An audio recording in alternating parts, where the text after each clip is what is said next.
Quinta aula dessa série aqui, Fumihiro responde pergunta de seguidores. Se você quiser tirar uma dúvida aqui, é só comentar aqui embaixo que eu faço um vídeo aqui para você. Bem-vindos ao canal, meu nome é Fumihiro e você está no canal Fumihiro Tênis de Mesa. Vamos então para a primeira pergunta de hoje, que é do Barba Fernandes. Minha dificuldade é o back, saque. O curso ajuda a clacineta porque meu saque é horrível. Sim, ele está se referindo ao meu curso de saque, né? O saque, no caso dele aqui, a dificuldade é o saque de back, né? O curso de saque ele serve tanto para o jogador caneta, o jogador clacineta que joga dos dois lados e o jogador clássico, né? Que é nesse estilo aqui. O que eu explico no curso, né? São as partes técnicas, né? Como você vai entrar na bola.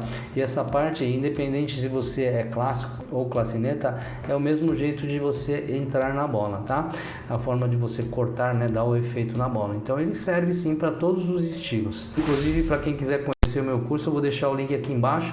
Dá uma olhadinha na página de vendas aí. Se você gostar, você pode também se inscrever e a gente pode se ver nas aulas aí. Eu também dou suporte. Qualquer dúvida que você tiver, eu vou te colocar num grupo VIP no WhatsApp e lá eu tiro todas as dúvidas. Você manda um vídeo para mim, eu analiso, corrijo os movimentos e devolvo a correção para você, tá bom? Eu vou deixar o link aqui na descrição. Vamos agora então para a segunda pergunta. MF Lord, alguém pode me falar qual é o nome da fita que fica em volta da raquete? Ele está se referindo a uma fita que fica aqui em volta da raquete aqui, ó, tá? Essa parte aqui, ó. Essa fita, ela se chama side tape e o side tape ele tem várias espessuras, né? Tem 6 milímetros, 8 milímetros, 10 milímetros, 12 milímetros. Cada um tem uma função, né? O 6 milímetros é só para cobrir essa parte da madeira aqui. O 8 milímetros ele cobre a madeira e a esponja. 10 milímetros ele cobre a madeira e duas esponjas, e a 12 milímetros ele protege toda a parte da raquete e borracha, que a borracha ela é feita de borracha e esponja, né? Então ele cobre toda essa parte aí. Então o side tape você pode escolher, na verdade no Japão eu escolhia, né? Eu trabalhei no Japão durante 22 anos, então lá a gente tem todos esses side tapes, né? No Brasil eu não sei se tem, geralmente é 10 milímetros que eu encontro aí à venda.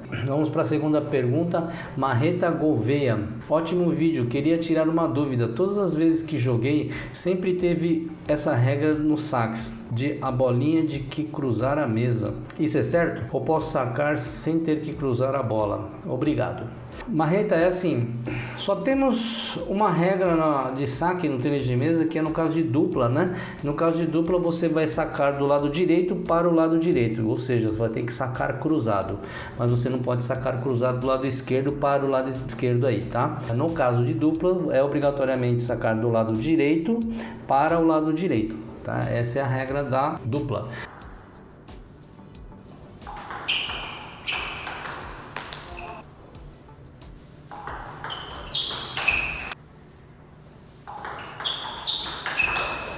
No caso de jogos individuais, você pode sacar onde você quiser e da onde você quiser, contanto que você não saia das laterais da mesa aqui. Tem as duas faixas brancas da mesa aqui nas laterais, você não pode sair pro lado de fora e sacar, tá? E não pode nem invadir a mesa, tá bom? Sempre atrás da linha branca do fundo da mesa. Então deu para responder a pergunta, né? Não precisa ser cruzado. Também se você tiver outra dúvida, a redinha também, se pegar na redinha, ou saque, né? Se pegar na redinha, pingar e entrar na mesa do adversário, volta o saque quantas vezes for necessário, tá bom? Próxima pergunta, no tengo ilusiones. O que é haral? Haral é uma técnica que nós usamos para bolas curtas, né? Vamos supor que você está jogando, o adversário sacou curto na sua direita, por exemplo. A gente usa uma técnica de ataque, é um mini forehand, né? Uma mini batida de direita. Ela geralmente a gente bate na bola, usa bastante o punho e bastante o antebraço aqui.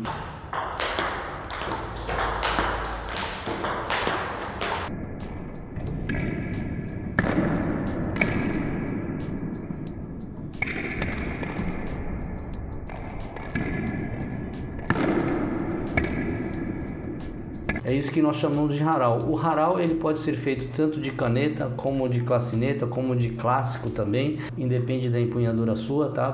Dá para você fazer haral com qualquer estilo. E o haral geralmente é quando a pessoa saca curto na direita, mas nada impede de você fazer um haral quando a bola vier curto no seu back, por exemplo. Só que aí você vai ter que fazer o chamado pivô, né? Você vai ter que se deslocar aqui e fazer o haral de direita. Então é isso que nós chamamos de haral. É um mini forehand. Agora a próxima pergunta, Gustavo Torres. Parabéns pela iniciativa de compartilhar toda a experiência de forma gratuita e muito bem ela elaborada. Uma pergunta, existe algum treino interessante para quem não possui parceiro de treino? Não é recomendável, né? Porque o parceiro de treino sempre é melhor do que qualquer outra coisa. Temos aí no mercado várias coisas, né? Por exemplo, você pode comprar um robô, por exemplo. O robô ele lança a bola para você. Se você não tem parceiro, você compra um robô, coloca em cima da sua mesa e ele lança a bola para você. No caso de robô, tem vários tipos de robô, né? Os mais caros, né? Quanto mais caro, mais recurso você tem, obviamente. Tem robôs aí, os que lançam bolas para cima, para baixo, curto, comprido, aleatório. Quanto melhor, quanto mais recurso, mais caro você vai pagar. Temos também o rebatedor. Eu não conhecia até a pandemia chegar. Está vendo aí no mercado o rebatedor, né? É uma madeira inclinada com certo ângulo e você cola umas borrachas nesse rebatedor e aí quando você lança a bola de lá para cá, a bola rebate, ela pega no rebatedor e volta para você. Eu tive um aluno que tinha esse rebatedor, ele teve um pouco de dificuldade no começo, então você tem que ter um pouquinho de controle de bola, né? Porque você tem que mirar no rebatedor, né? Parece fácil, mas não é tão fácil assim, tá? E se você dá efeitos laterais, por exemplo, a bola vai sair para um lado, para o outro, né? Então é necessário que você tenha um pouquinho de técnica também, né? Geralmente a gente dá batidas retas, né? Não com efeitos, senão a bolinha vai muito para a direita, para a esquerda, fica inviável o treinamento. Tem esses dois tipos de treinamento e também tem as sombras, né? Sombras é quando você não tem parceiro, você não tem ninguém, às vezes não tem nem mesa, aí você faz sombras, né? Você faz simulações de movimentações de pernas,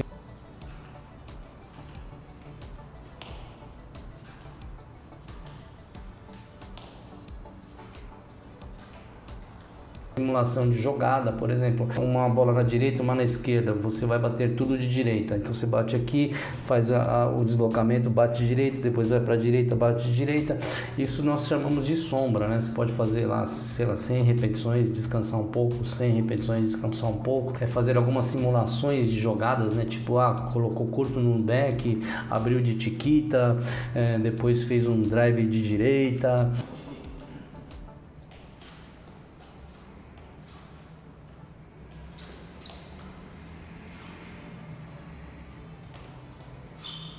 Você pode fazer algumas simulações de jogada, aí você faz algumas séries dessa jogada, né? Uma jogada é uma série, aí você pode fazer, sei lá, 10 séries, 15 séries, dependendo de quanto tempo disponível você tem, tá bom? Então dá para fazer um treinamento sim, mas não é o indicado, né? O indicado é você ir numa academia, procurar um técnico bom que possa te dar boas informações e também você treinar com parceiro, né? Porque no jogo você vai jogar com vários tipos de pessoas, toda vez é uma pessoa diferente e se você sempre treinar com a mesma pessoa, você vai ter dificuldade quando você pegar um estilo diferente. Por isso é importante você entrar numa academia e treinar com vários jogadores. E vamos para a próxima pergunta. Fábio Ito, para quem joga no estilo clássico, em uma escala de 0 a 10, qual a força devo colocar nos dedos indicador e polegar para segurar a raquete no momento do saque? Fábio é um aluno do nosso curso aqui. Inclusive, se você quiser saber como sacar profissionalmente, eu tenho um curso de saque aqui. Eu vou deixar o